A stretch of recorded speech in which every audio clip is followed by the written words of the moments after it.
Hello, everyone, and welcome to today's Michigan Engineering DEI lecture.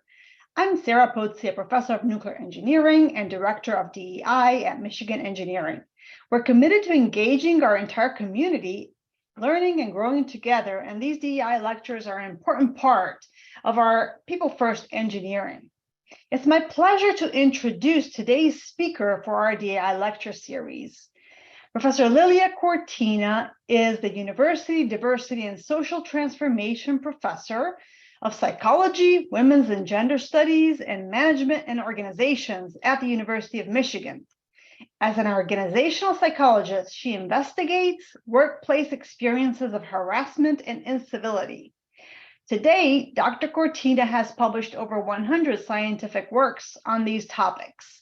This research has won awards, but its impact stretches beyond the walls of the academy. For instance, Cortina is regularly called to serve as an expert witness, translating findings from social science to inform policy and legal decision-making. She recently joined colleagues in co-authoring a landmark report on sexual harassment for the National Academies of Sciences, Engineering, and Medicine.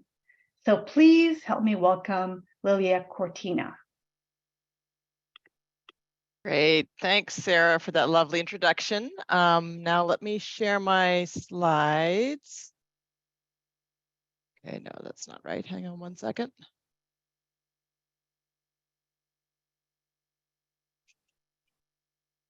Okay, let me undo that because it's not doing what it should be doing.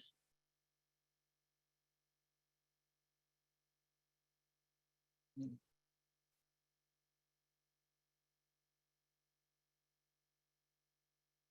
about that. They were working just a moment ago when It's working on our side. It looks good. Working on your side. Okay, hang on one second. Let me tweak a setting here.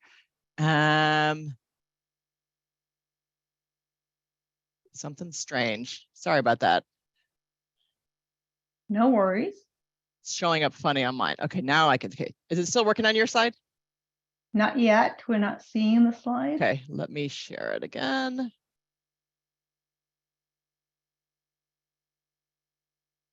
How about now? Yeah, looks good. Okay, sorry about that. All right, again, thank you for that lovely introduction. It's a pleasure to be here today to share some of my research with the Michigan engineering community. So I've been involved in the scientific study of sexual harassment for about 30 years now. And what I'm going to do today is share some key findings from that body of research as summarized in that landmark report that Sarah just mentioned. First, let me just give you a heads up that, let's see, there we go. So the talk is going to contain a little bit of strong language and occasional references to sexual violence, but I'm not going to share any graphic details or descriptions. In terms of topics, just to give you an overview, I'm going to start out by talking a bit about that National Academies report and some of the key questions that it answered. So questions about, what exactly is sexual harassment? How are people harmed by this behavior? And of course, what can people and their organizations do about the problem? I'll then move into some of the newer developments that grew out of that 2018 report, particularly in terms of new legislation and a new multi-institutional collaboration. Now, let me start by stating the obvious. Sexual harassment is not a new problem. It's not a new focus for scientific inquiry. Psychologists and sociologists have been studying this problem since the early 1980s. So we have about 40 years of rigorous research into this phenomenon. But it's a research record that has largely escaped the attention of folks in science, engineering, and medicine. And the National Academies changed that. So for anyone not familiar, the National Academies of Sciences, Engineering, and Medicine is a private nonprofit organization. That's sort of a mouthful of a name. So we generally refer to it as the National Academies, or sometimes you'll hear it called NASM for short. And NASM is not part of the federal government, but it was founded by the federal government in 1863 to advise the nation on matters having to do with science, technology, engineering, and medicine. And the National Academies produces a number of products, including these consensus study reports. So these are reports written by committees of experts reflecting their consensus on the state of knowledge, the state of science about a particular topic. And the reports go on to have a major impact on subsequent research, funding, laws, regulations, journals, so on and so forth. And the National Academy's reports have addressed a whole host of different topics over the years. This is just a small sampling. And in 2016, they commissioned a report on the sexual harassment of women. So I served on the consensus panel that produced this particular report. And our charge was simply to review the research record on sexual harassment in higher education, with a particular focus on science, engineering, and medicine, and identify promising practices for sexual harassment prevention and response. Now, with that said, let me note that the content of this report, the research that we covered, addresses a lot of different workplace contexts. So not just science, engineering, and medicine, and not just the academy. So our conclusions are broadly applicable across a variety of different industries, organizations, different sorts of departments. Now, this is a 300-page report, so I'm only going to be able to scratch the surface today, but I'll share some highlights with you. All right, so the report begins with some really foundational questions like, what is sexual harassment, and how common is this problem? So we relied on a definition that's common in the social sciences, referring to conduct that derogates, demeans, or humiliates people based on sex or gender. And most folks have heard of the sort of come-on variety of sexual harassment. So that includes sexual coercion, or attempts to make the conditions of employment contingent upon sexual cooperation, or the conditions of education, if you're a student, contingent upon sexual cooperation. So sexual coercion would be the prototypical sleep with me or you're fired situation. So that's often the first thing that comes to people's mind when they hear the term sexual harassment, but it's actually the rarest form that this behavior takes. More common, a little bit more common, is unwanted sexual attention. And that is exactly what it sounds like. Unwanted touching, hugging, stroking, repeated requests for dates or sexual behavior despite discouragement. Unwanted sexual attention sometimes does include sexual assault. So another whole subtype of sexual harassment is more of a put down than a come on, and that's gender harassment. And gender harassment has nothing to do with sexual pursuit or attempts to pull people into sexual relationships. Instead, it's more about pushing people away through gender-based insult, derogation, humiliation. Now, sometimes gender harassment is purely sexist. For example, saying women can't cut it in aerospace, or men don't belong in nursing. But other times, gender harassment is crude and lewd. For example, calling women dumb sluts, taking jobs away from better qualified men. So if you're shocked to hear language like that in an academic talk, just imagine how shocking it would feel to hear that in your place of work, coming from a coworker, a supervisor, a student. So gender harassment is not about sex or sexual conquest. Instead, it's about contempt. And these are all forms of sexual harassment, and they're all deeply problematic. All right, so how exactly do we measure sexual harassment in the context of a research study? So the gold standard for some years has been to use an instrument known as the Sexual Experiences Questionnaire, or the SEQ, developed by Fitzgerald and her colleagues at the University of Illinois. So a few features to note about the SEQ.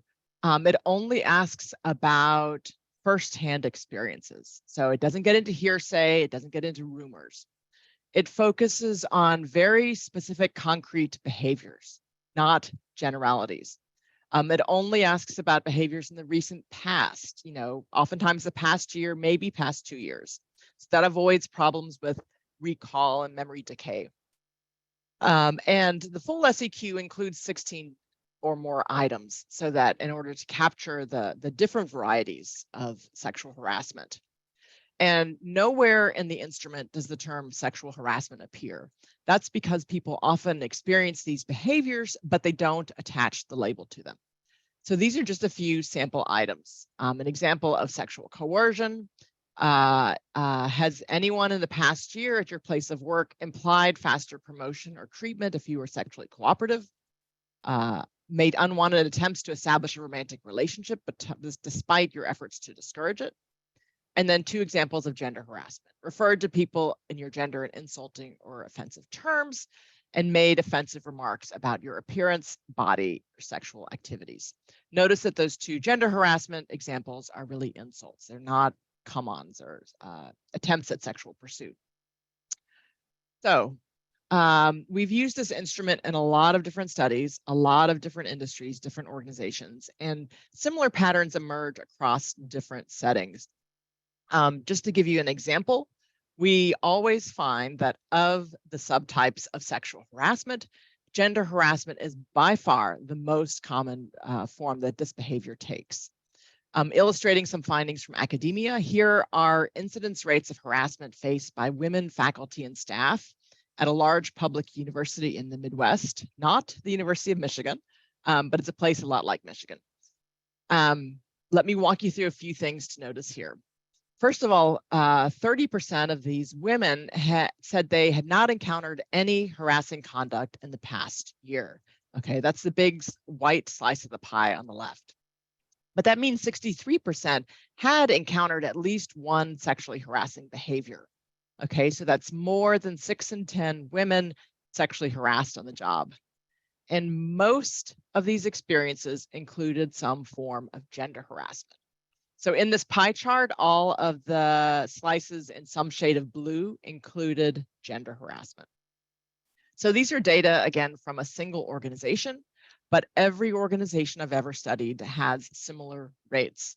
And generally speaking, the more male-dominated the context, the higher the rates of harassment based on sex and gender. So as part of the consensus study, the National Academies commissioned interviews to better understand experiences of sexual harassment in higher ed. And I pulled a few narratives to share with you here today to bring life to some of these numbers. So here's a quote that illustrates an experience of gender harassment. And this is an assistant professor of engineering recounting experiences where she witnessed or experienced behaviors that demeaned the woman, shut her up in the workplace, demean her in front of other colleagues, telling her that she's not as capable as others are. It's not just, touching or making sexual advances. It's more at the intellectual level. So they try to mentally play those mind games, basically so that you won't be able to perform. Okay, so this is a classic example of gender harassment. It's intellectual marginalization is typical of this kind of conduct. All right, so these are experiences by faculty. What about experiences in the lives of students? So there we find similar patterns. Gender harassment is also the most common form that sexual harassment takes when you ask students about their experiences. Again, here are findings just to illustrate from one particular institution. This one is a large public university in the Southwest. And for this analysis, we compared experiences of students pursuing degrees in different fields.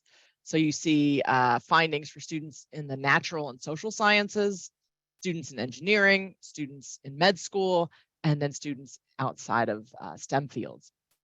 Again, a few things to notice here. There are no differences across fields in rates of unwanted sexual attention. Okay, so those are the small green bars. Okay, those rates are relatively low, between 2 to 4%. There are also no differences in fields and rates of sexual coercion, represented here in orange. So those are even lower at 1%. But let me be clear, 1% is 1% too many. A rate of 2 to 4% of students is 2 to 4% too high. No student should ever have to put up with any of this kind of abuse in return for the right to receive an education. But perhaps what's most striking here are the very high rates of gender harassment, especially sexist gender harassment. They're high in every field, but sexist gender harassment is higher in engineering than it is in other sciences and fields outside of STEM. And rates of both sexist and crude gender harassment are even higher in med school. Okay, now what is this about? People are often wondering what is going on with gender harassment in medical school. Again, returning to findings from the individual interviews. So medical trainees described settings like residencies as sort of, breeding grounds for abuse. They came to expect hostile, grueling conditions as part and parcel of their training. So they thought sexual harassment was just part of the awfulness they would have to put up with at that stage in their careers. So one respondent said, the thing about residency training is everyone is having human rights violations. So it's just like tolerable sexual harassment. Another writes, I reported to my program director, the chief resident, and then the site director, who told me that maybe if I stopped whining so much, I would have more friends. So they basically blew off the report. So the second quote illustrates what we refer to as a culture of sexual harassment. It's a culture, an environment that tolerates sexually harassing conduct, that doesn't take reports seriously. And it's those kinds of settings where you see even higher rates of harassment based on sex and gender. Another finding that comes out very clearly from the research record is that sexual harassment is a complex phenomenon. It intersects with racism, homophobia, transphobia, and other discriminatory mindsets. So this means that women of color, gay and bisexual women, and trans women end up getting sexually harassed at significantly higher rates than their straight, white, cisgender counterparts. So that means the harms are even more concentrated on them. All right, so the National Academy's report focuses particularly on the sexual harassment of women. People often want to know, what about men? Can't men be sexually harassed? And the report doesn't take up this particular question, but there is research that speaks to it. And it finds that yes, men do get sexually harassed, but it's not what people are often picturing. So more often than not, the harasser is one man insulting or derogating or humiliating another man and engaging in what we refer to as not man enough harassment. So it's one man expressing contempt for another for example, helping out around the house, taking care of kids, engaging in activities that are seen as sort of women's work, so to speak, for expressing any kind of vulnerability, for being too sensitive, too small, too gay, or in some way stepping outside of the bounds of traditional heterosexual masculinity. So yes, men do get sexually harassed, but it doesn't fit the stereotype. All right, so you can think about the different forms of sexual harassment as a sort of iceberg. So unwanted sexual attention, sexual coercion, and sexual assault are at the very top of this iceberg. So these are the behaviors that break through the public view, that make it into the news, that are widely recognized as impermissible sexual harassment. These are also the behaviors that tend to be the focus of our policies, our procedures, and our trainings in higher ed and in industry. But the research record is clear. More often than not, sexual harassment is a put down, not a come on. So the bulk of this iceberg shows you examples of gender harassing conduct. So conduct that demeans, that derogates, that humiliates people based on sex or gender. So gender harassment is submerged in this image because people often don't even realize that it's a form of sexual harassment, which it is, in the sense that it's harassment based on sex, okay, meaning sex and gender. All right, so that's a little bit about what sexual harassment is. Now let's move into what the research finds in terms of how it affects people. A lot of studies have taken up this question over the years, and there's a lot of evidence now suggesting that, showing that sexual harassment does undermine people's work and well-being. So generally speaking, as sexual harassment goes up in a particular work setting or a particular educational setting, People in that setting report less satisfaction with their work, less commitment to that organization, more conflict in their teams, more stress, anxiety, burnout, use and abuse of substances, and they report more symptoms of chronic stress, such as sleep disruption. And these sorts of outcomes emerge even when the sexual harassment consists solely of gender harassment. So even when the sexual harassment entails nothing but sexist insults, for example, without any sort of unwanted sexual pursuit, it takes a toll on women, on men, on everybody. It's about pushing people out of the organization. So this finding is surprising to many, but there's research, strong research, which backs it up, including a meta-analysis that came out a few years ago. So for those who aren't familiar, a meta-analysis is simply a technique where you take all known studies of a particular topic, you pool the data, and you look and see what results emerge consistently across studies, and you quantify the magnitude of those results. So this particular one combined findings from 88 studies. So it's pooling data based on surveys of over 70,000 women. And one of the results that emerges is that gender harassment has a similar, if not a greater, impact on work and well-being compared to unwanted sexual attention and sexual coercion. Okay, so on this graph to the right here, I've graphed the effect sizes to kind of illustrate this conclusion. Again, let me walk you through what to notice here.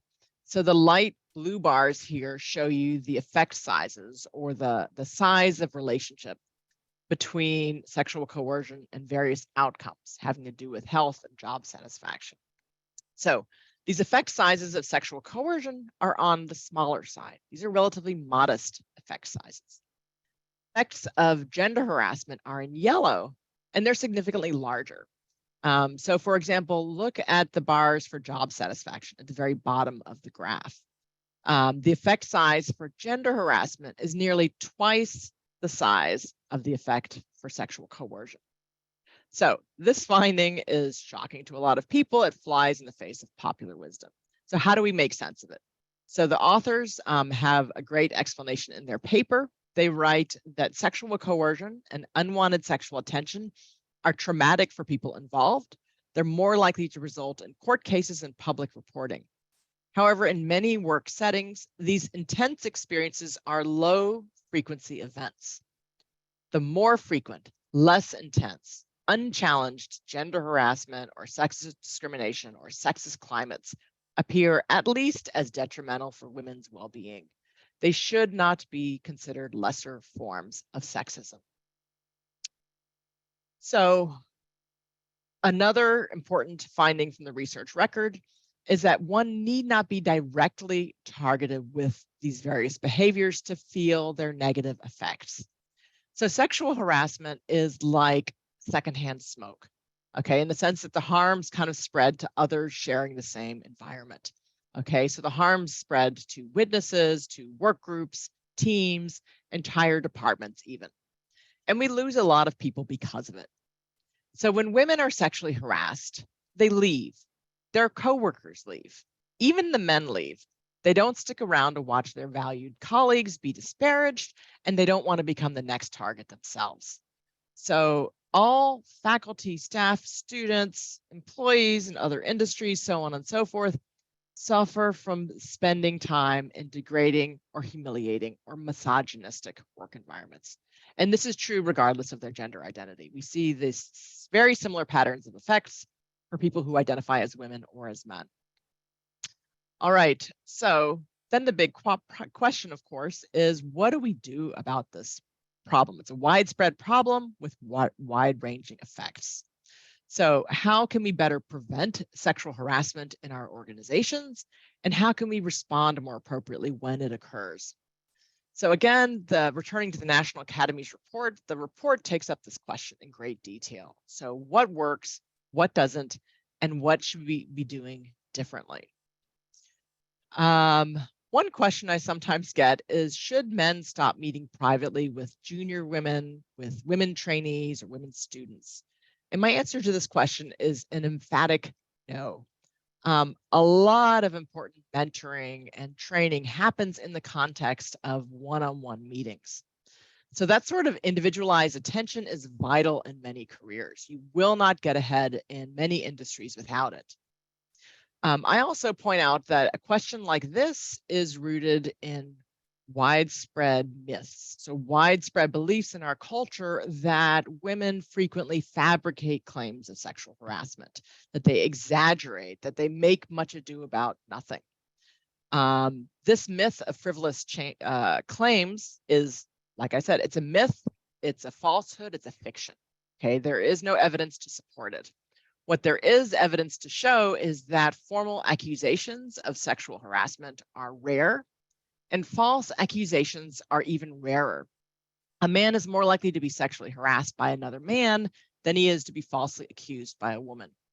So maybe a man still doesn't want to meet privately with women students, or doesn't want to admit women to his lab, doesn't want to take women to field training sites.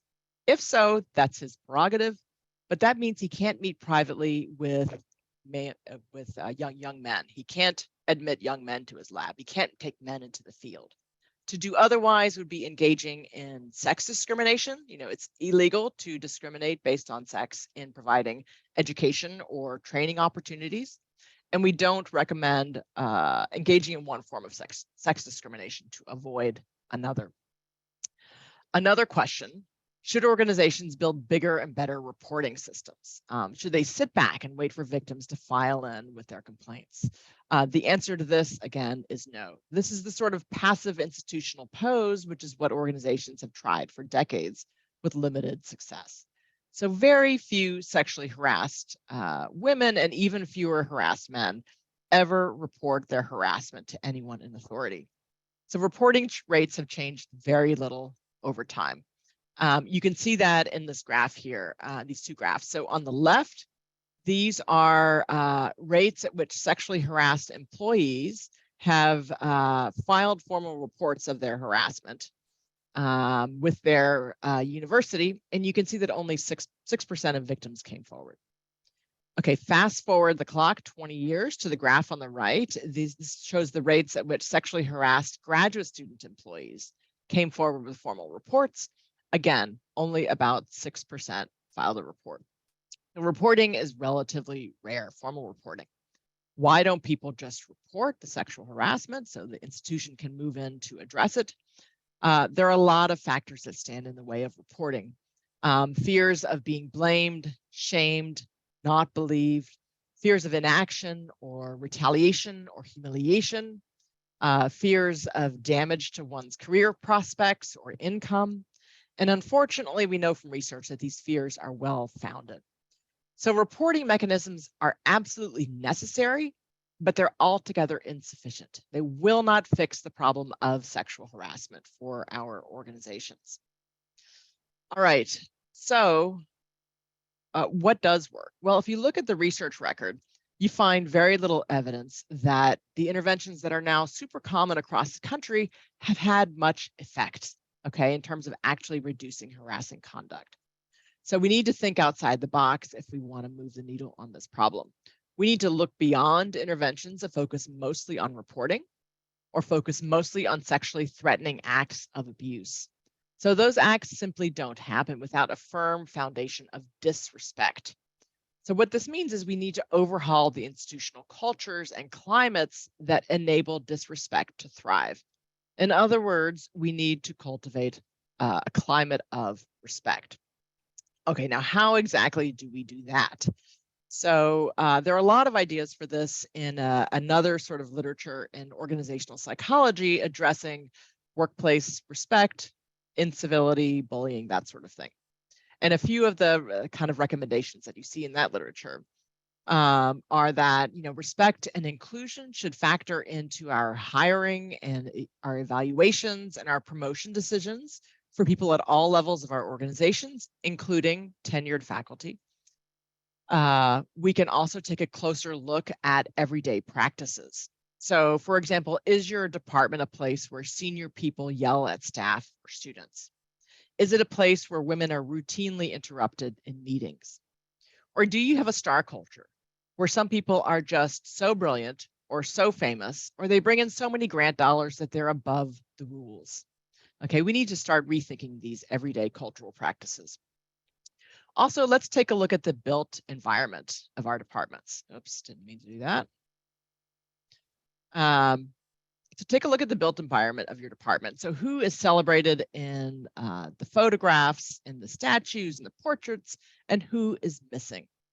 So universities and academic medical centers are covered with these walls of white men. Okay, this picture on the right is the dude wall in my own department of psychology. They're everywhere. Many organizations have them. Some folks would argue that walls like this don't really matter. But I would argue that they send powerful messages about who belongs, who is valued, and conversely, who is missing.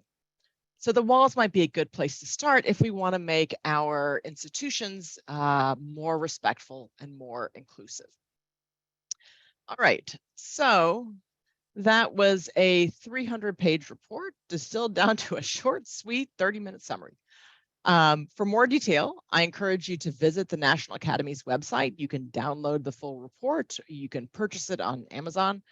Read it in its entirety. It's written in very accessible terms. Deans, directors, department heads, even if you're not in psychology, if you're not in any of these fields, I encourage you to read it because there's a lot of very practical ideas there. So almost 5 years have passed since the release of this report, and we've seen it have a major impact. So it's estimated to have reached 30 million people on social media, 3 billion people through news articles. It's changed the conversation around sexual harassment. So people understand, are starting to understand sexual harassment now as not just a women's issue, but a science issue, an engineering issue, a problem that derails work and education in these fields and drives people out of them. So the report has prompted sweeping changes in policies and practices throughout higher ed. It's also made it into 5 proposed pieces of legislation, one of which was recently signed into law. Many of you have probably heard of the CHIPS Act. You might know it for its superconductor investments, but its full title is the CHIPS and Science Act of 2022, and the science piece includes a whole section on sexual harassment response and prevention in the scientific workforce. And the section began as the Combating Sexual Harassment in Science Act, which was first introduced by Representative Eddie Bernice Johnson in the House and then Senator Kamala Harris in the Senate. That bill was folded into the CHIPS Act, which Biden signed into law last August. And the new law cites this National Academy's reports extensively and implements a number of recommendations from the report. So, for example, it directs the NSF to direct a lot more funding to sexual harassment research. It directs the NSF and the National Academy of Sciences to create new standards of conduct for scientists. And it steers research dollars away from known harassers. So principal investigators found to have committed blatant acts of sexual harassment have never been at risk of losing their federal funding until now. So the CHIPS Act changes that. So the Act allocates over $30 million to fund this new work. And this is an unprecedented investment into creating safe and respectful work environments for all people, no matter their sex or gender. Another important development that came out of that National Academy's report is that they formed an action collaborative on preventing sexual harassment in higher education. And I'm happy to report the University of Michigan is a founding member of this action collaborative. So what exactly is an action collaborative? Essentially, it's a coalition of the willing. So it's people and organizations that come together to work on a system-wide problem and develop innovative solutions. This particular action collaborative includes over 55 institutions, and each institution makes a commitment of money and time to develop new approaches to preventing and addressing sexual harassment, to implement and test new programs and policies and practices every year, and to share information publicly about those efforts. And this public sharing of resources is an important feature of the Action Collaborative. The idea is to have an impact on the broader higher education and research community, not limited to the member institutions. So every fall, the Action Collaborative organizes big public meetings to share out new information and practices and whatnot. And videos and materials are available from all of those meetings on the Action Collaborative website. A report comes out every year summarizing the work and the accomplishments of the member institutions. The Action Collaborative also maintains an online repository of work containing descriptions of some of the most innovative solutions cropping up among the member institutions. And it publishes a variety of different papers. And these are short papers describing actions and ideas around sexual harassment prevention and response. Just to tell you a bit more about this online repository of work, this is a rich resource. It's a public archive containing descriptions of all sorts of anti-harassment policies, practices, and programs of those 55 member institutions. And there's another whole network of partner institutions. So it's a lot of different colleges, universities, national labs, other research training sites that are contributing to this repository. And the descriptions of work are categorized across 25 distinct topic areas, which you can filter on and search on. So you can find descriptions of ideas and solutions and practices addressing whichever topic you're most interested in, or your department or your institution.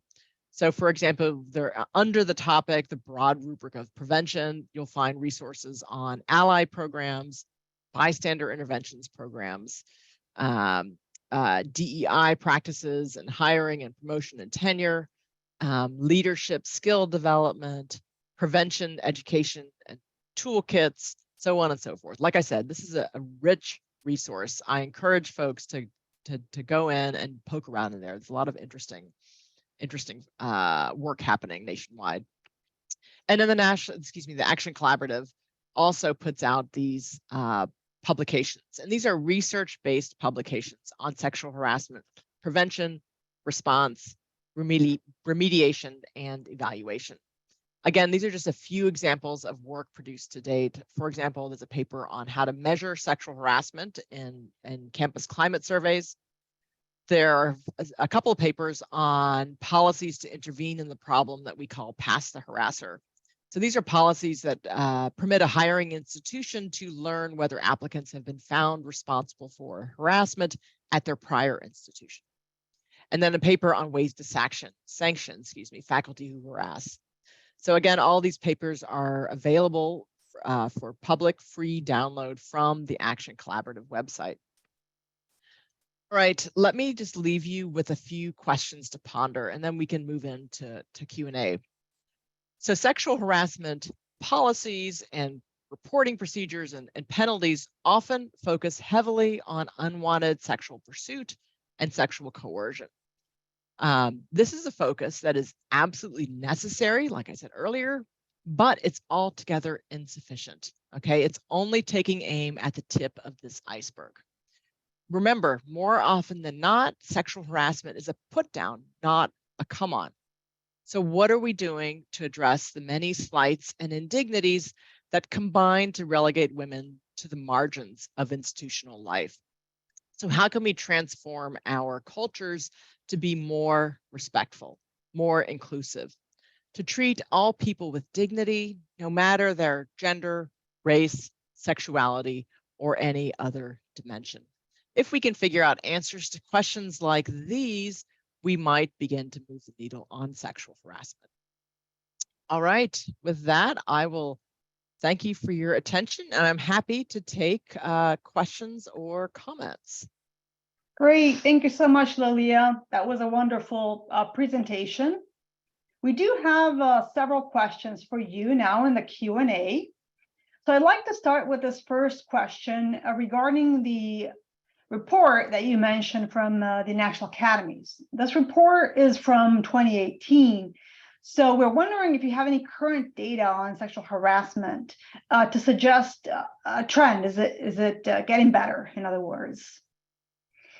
Yeah, so the studies that have come out in recent years, they've come out since the report, but they've also come out since the sort of Me Too moment exploded, right, nationally and internationally in 2017. What we're seeing, if anything, is an uptick, and that doesn't mean that more harassment is happening, but that people are perhaps more aware of it. They're understanding more about the different forms it takes. Again, to give you just one example, I have one more slide that I'll share here, and then I will stop sharing. So this shows you data from the University of Michigan Medical School, and these data were collected in summer of 2018. So they were collected right around the time that the report was coming out. And this shows you the percent of faculty, women or men, who were sexually harassed in some way, not including harassment from patients or patients' families. And what you see are the rates of gender harassment in particular are sort of off the charts, if you will. They're higher than what we used to see. What I generally chalk that up to, like I said, is that people are more aware. I mean, it could be that more harassment is happening. I would guess that people are more aware, more cognizant, and less tolerant. They are more likely to say, yes, this happened and this is not okay. If anyone's interested in more details on this particular study, the full site is there at the bottom of the slide. Great, thank you. What actions or policies, if any, I know you mentioned some in your talk, have been shown to actually reduce the incidence of sexual harassment?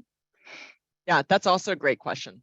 As I mentioned, there are a lot of policies and practices and trainings and workshops and whatnot happening all over the country, many of which actually have no evidence behind them, I'm sad to say, to document that they actually are lower rates of sexual harassment.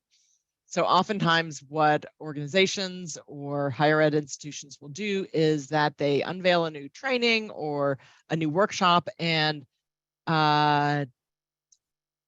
what they measure is how many people they put through the workshop, or so what proportion of their workforce ends up getting trained, as opposed to does it change behaviors or beliefs or attitudes.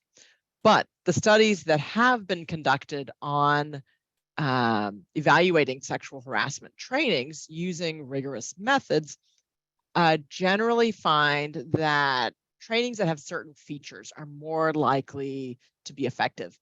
And those are trainings that are conducted face-to-face, that last at least a few hours, that are customized to the particular audience, and that includes some sort of interactive component where the trainees are interacting with one another. So in other words, these are not trainings that are kind of off the shelf, online only, computer programs or PowerPoints. These are much more interactive sorts of things. And I said face-to-face, these were studies that were conducted prior to the pandemic. These days, a lot more of these kind of trainings happen in this sort of format. The jury's still out on whether trainings that happen virtually are as effective as the trainings that happen face-to-face. Yeah, that makes sense. And related to this, you mentioned briefly the idea of the bystander intervention training as a good way to improve the climate of an organization. I wonder if you could speak a little bit more about, what we can all do to step in when these situations occur. Yeah, that's a great way of framing that. I do try to emphasize, and the research emphasizes, that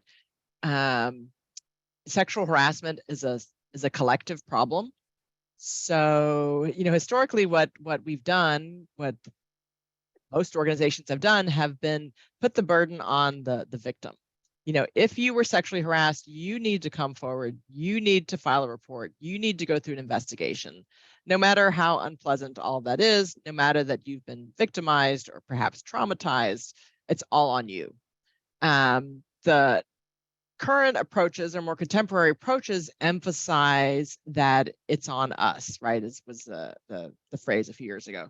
That if someone witnesses inappropriate comments, think about what you can do to support that person. And I'm not talking about waiting until there's a really super blatant act of abuse. It could be a form of simple sexism. You know, these various gender harassment examples are things that we typically see all the time. I mean, in our classrooms, in our workplaces, it could be an offhand comment that we should all be thinking more about in terms of what we see around us, in terms of our own behaviors, that we should think about collective solutions to this problem, which, as I showed, affects, you know, entire work groups, teams, departments. So kind of moving away from putting it all on the individual victim to fix the problem. Great. Yeah, that's very helpful. And what I have found helpful in my own experience is to play that maybe a little bit before, you know, to have some answers ready in that case, or some comments that you could make that are appropriate for various instances. And it does help to think about that ahead of time. Yeah, there's a question about specifically the LGBTQ members, and you mentioned that in your talk, are subject to greater harassment than others. Could you speak a little bit more about that? Yes. In research studies where we have not only measured sexual harassment and people's work and well-being, but also asked a variety of demographic questions, including questions about sexual identity, we generally find that members of the LGBT community are harassed at much higher rates than folks who identify as straight or heterosexual. In one study that stands out in my mind, I think rates were twice as high for queer identified folks. So there's this idea that harassment is targeting gender. It's often targeting gender minority groups, sexual minority groups. So it's an issue where when we're thinking about interventions or solutions or prevention, et cetera, we should be thinking about members of the LGBT community. We should be thinking about people of color. We should be thinking about groups that are targeted at higher rates than others in particular. And yeah, just paying attention to the needs of these groups, which are historically marginalized in higher education. Yeah, that makes sense. Thank you. So one question talks about the role of justice. So in sexual harassment complaints, what has been done to assure that decisions and rulings in favor of the victim actually result in some kind of justice? And the example that's being made here is a contemporary faculty member who brought a sexual harassment complaint in the early 80s, and she won her complaint and was given 1 year's salary, but was forced to give up her tenure faculty position while the perpetrator continued on. So this idea of, you know, you mentioned, you know, the star academic, right, who is somehow protected in these cases. Do you have thoughts on that? Yeah. So reporting and investigation and adjudication in higher education and also in settings outside of higher ed is often not a very pleasant process. And more there's been this push to include more of the trappings of the criminal justice system in that process. So it's often a deeply unpleasant process to go through, to be frank. You know, it varies from organization to organization. But going through that process is not necessarily fun. And the end result of those kinds of investigations and adjudication is often punishment, right? Like if someone is found responsible, if someone's found responsible, then there's some sort of penalties applied. More recently, we've seen newer approaches to sexual harassment response that think more about restorative justice kind of approaches. So in other words, approaches that focus more on making the victim whole or the survivor whole. That sexually harassed folks don't necessarily always want the harasser to lose their job. They don't necessarily want harsh penalties on the person that abused them. Sometimes they do, but not always. Often they just want to do their work. They want to go back to their job. Oftentimes they don't want to report because they're worried that the penalty will be too harsh. So there's a wide range in what victims or survivors want to make them whole, if you will. So more recently, we've seen more varieties. That particular situation where someone came forward and the survivor lost tenure, I think is what you said. That's terrible. That's not an appropriate response to sexual harassment.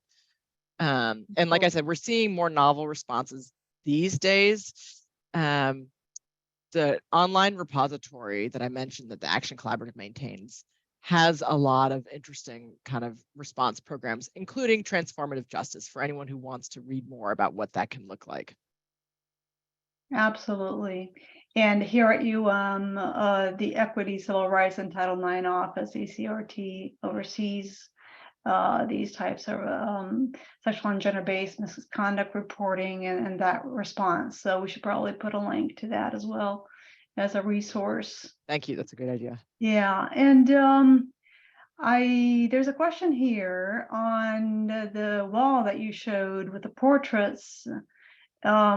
I agree with the idea of addressing the celebratory portrait walls, statues, etc. But how do we reconcile acknowledging the work advancements that prompted the wall, the statue, etc. in the first place? Mm-hmm. Absolutely. I mean, the idea behind those walls are to honor people, right? So what I often recommend is not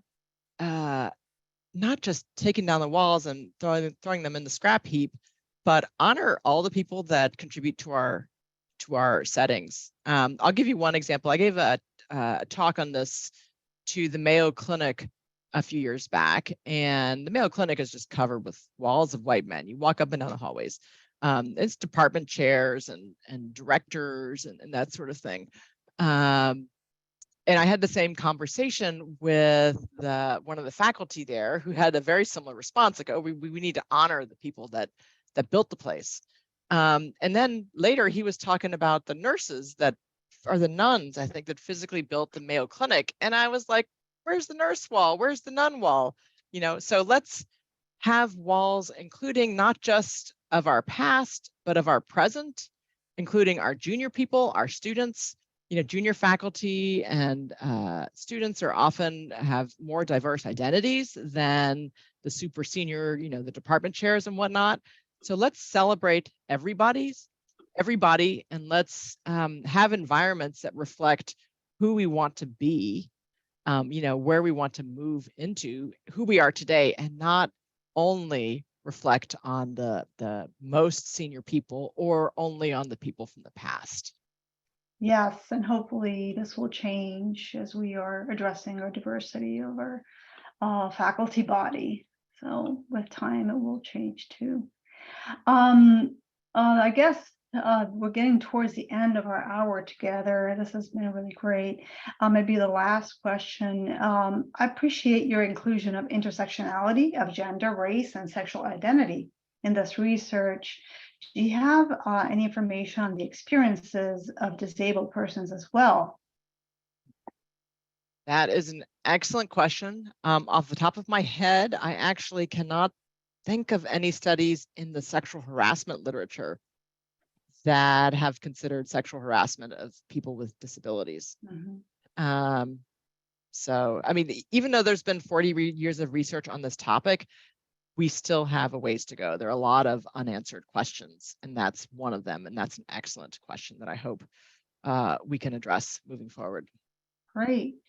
Thank you so much again, Lilia, for taking the time to be with us today and to share your research and this excellent seminar. We really appreciate it. And Lilia's seminar will be posted on our YouTube channel so that you can watch it and share it with others as well. Great. It's a pleasure to be here. Thanks to everyone for coming. Thank you very much. And our next DEI lecture will be on April 5th, featuring Nick Henriksen.